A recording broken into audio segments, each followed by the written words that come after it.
They indict you for murder last year. Let's be real. At that point, you probably wish you wasn't so stupid. But what if that was all you knew? Your mom passed away when you was just 4 years old, and by the time you was in the 6th grade, they sent you to Texas to go live with your dad because you was getting out of hand. Except that didn't work neither. I've been staying in Baton Rouge my whole life. My whole life I stayed in Baton Rouge. But in 6th grade, you heard me, I moved to Texas though with my daddy because I kept getting in trouble in school and shit, flashing out, beating the and shit, crashing. I'm talking about. Man, I swear to God, I beat the one time, son. I bust all the nose, son. You see blood all on the wall. Talking about my mama, you know, my mama passed away. I was 4 years old. Like, that shit, I used to be hot about this shit. Like, that shit used to get a nigga hot. You hear me? Like, I couldn't take that shit out. I ain't gonna lie. Now, for those who don't know, that's a local rapper from Louisiana who go by the name of True Bleeder, alongside his friend who passed away, who we'll briefly speak on in this video. But the reason I just let you see that clip is because recently, within the last 24 hours, after being arrested for almost a month, this local rapper has been indicted for a murder. The murder of a woman in her 40s who was gunned down last year during a drive-by. Today we'll disclose the details to that case. We also go over all public information leading up to that and see who this rapper is. When did women become targets?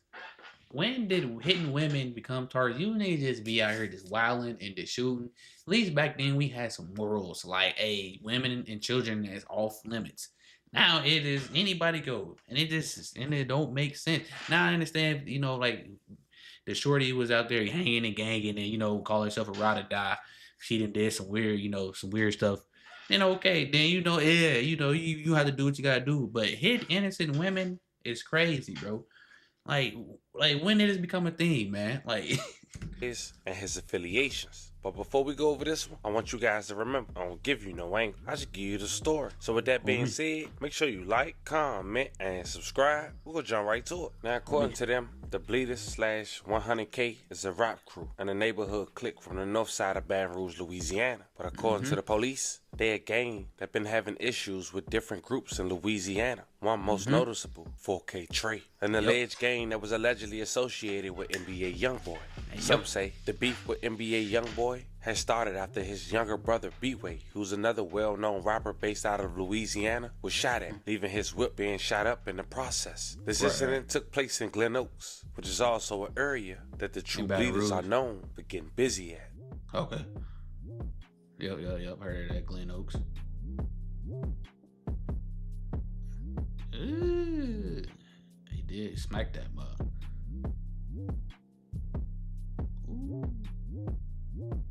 Now, it's also been rumored that the Bleeders member, a well-known rap star who went by the name of True Bleeder, was allegedly held responsible, which led him to being gunned down. But let's slow it down for a second. The members was originally tied in with another Glen Oaks rap crew called Jungle Music until a beloved member named Monty was shot and killed back in March of 2014 at Fredo Bang's birthday party. Monty was also the older brother of the young Baton Rouge rap star True Bleeder, who, as we just mentioned, was shot and killed in February of 2022. He was just 18 years old when he lost his life in a hella gunfire near the mall. If y'all watched this video, go watch my reaction to that. But yeah, he referenced this. That was his worst memory. All of Louisiana on a Friday afternoon. Police had swarmed the intersection of Blue Bonnet Boulevard at around 1:30 p.m. after an unidentified shooter had opened fire from a vehicle near the entrance of the mall parking lot. There was 4 people in total in the car with True Bleeder. The car was targeted by the shooter, which was covered in bullet holes when officers had arrived. 2 of them died at the scene, and another 2 were taken to the hospital with serious injuries. Even at that time, police said the shooting stemmed from a feud between violent groups. They said the attackers reportedly left their own bullet-ridden car behind and were picked up in a separate vehicle to get away. BRPD later identified the 2 killed as 19-year-old Clifton Lindsay and 18-year-old Dante Dorsey, the local rapper who went by the name of True Bleeder. May they both rest in peace and love condolences to their families. Rest in peace to them. The 2 surviving victims were 21 and 19 years old, according to authorities. Blue Bonnet and Bacardi. Upon arrival, we found a car that had 4 victims. 2 of the victims been transported to the hospital. 2 other victims have died here at the scene. Now, we want everybody here in the community to know that this is a targeted shooting. We have information of the vehicles that were involved. We have a second vehicle that has bullet holes in it. We know that The individuals that were inside of that car, who we believe to be the shooters, were picked up by a third vehicle. So we know that someone out here saw something. We asking the community to come forward with information. Now we're going to review cameras that are here in the area in hopes of getting some video surveillance footage that we can review in hopes of finding the perpetrators that are responsible for the shooting. So again, 2 are deceased here on the scene, 2 have been transported to the hospital, and we do know that this is a isolated incident. The individuals that were inside of this car were targeted. There are some situations that are happening in Baton Rouge of individuals having issues and rival groups that are committing violence against one another. So we're asking the community to come forward with those individuals that you know that may be involved, so that we can hold those responsible for this shooting and place them in jail. The police also found out later after this situation that a week prior at Lindsay House on Revere Drive in Glen Oaks, his sister, 16-year-old Shamaya Lindsay, was shot and killed. And just like the mall shooting, that shooting was also intended for her brother, Tremaine Lindsay, but he had survived. And because he shot back, he was arrested on attempt murder charges. Baton Rouge Parish continued today with a deadly shooting just a block from Glen Oaks High School. Investigators sharing few details tonight, but News 2's Johnson Von Springer was at the scene for hours this afternoon learning more from witnesses. Yeah, not too long after school let out, gunfire rang out. 3 people were shot tonight. One of them is dead. Just after 3 o'clock Friday afternoon, 2 ambulances leaving Avocado Drive in the Glen Oaks neighborhood. Sirens blaring, lights flashing. Wow, they thought they was going to go home for the weekend. Minutes before, a cloudless afternoon punctured by gunfire. In total, 3 people were shot, one of them killed in the street. Layers of crime scene tape, throngs of witnesses and passers-by, the aftermath. As the sun set, the coroner's office arriving to yet another homicide.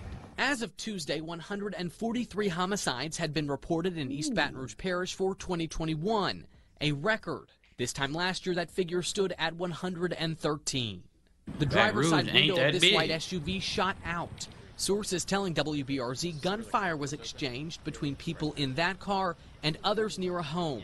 Gunshots from the person returning fire near the home are believed to have hit and injured the 3 people in the white SUV. Sources saying it was an adult and her 2 children in that car who went to a house for an altercation. According to one witness lingering by yellow crime scene tape, this all began when a group of girls was on the street to fight before the many shots rang out. That witness who did... Why do this is another issue. Why do niggas always shoot up a girl's fight? Why are y'all at a girl's fight?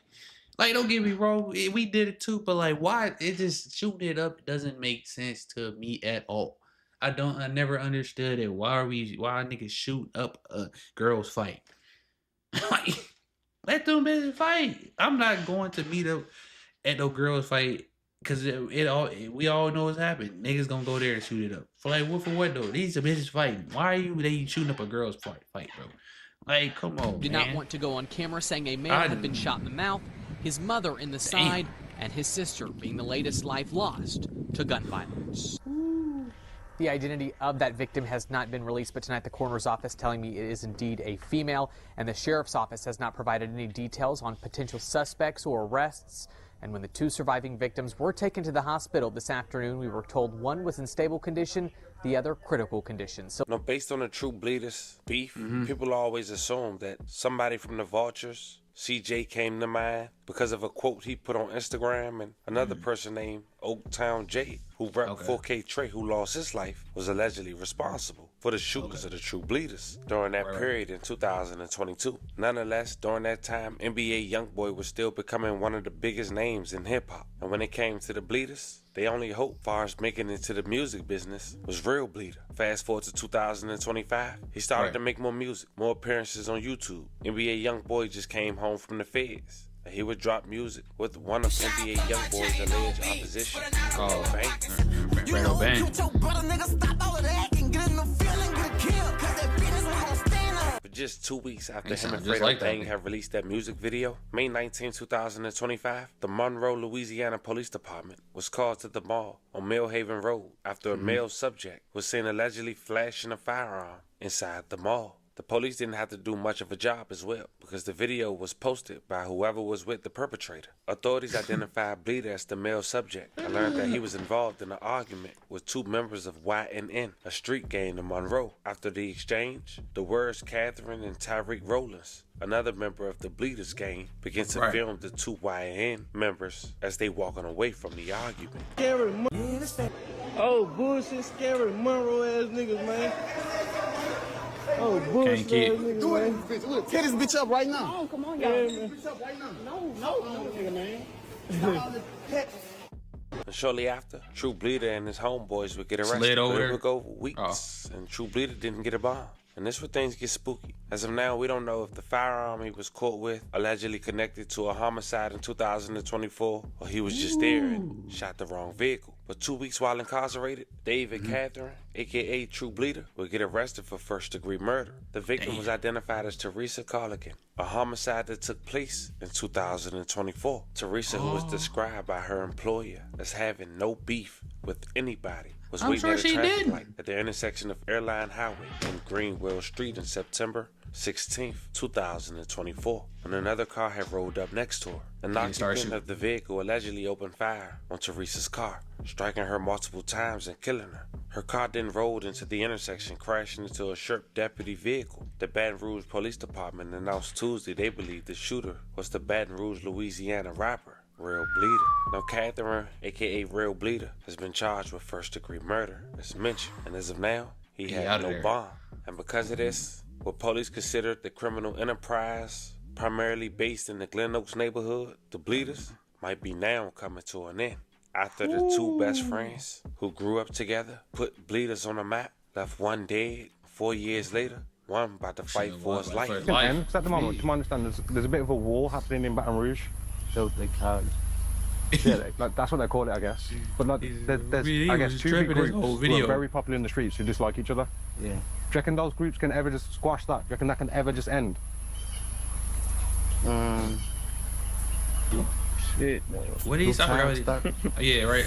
No. That's the thing. It'll squash when you can stop at 6'2", it'll squash.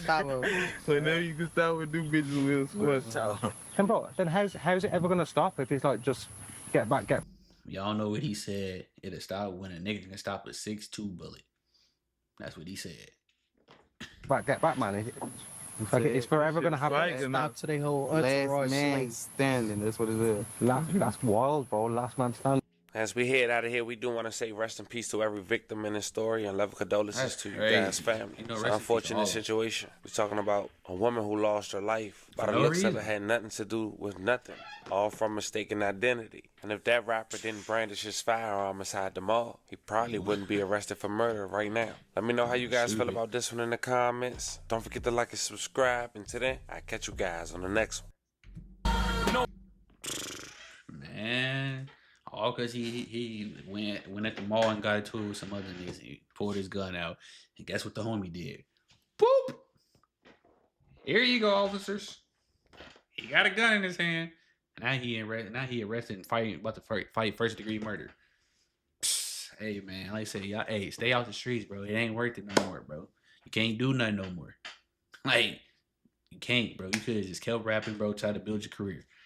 Like I said, now you about to fight first-degree murder and just killing an innocent woman. But like I said, shout out to the Family TV for the video, and I'll catch y'all in the next one.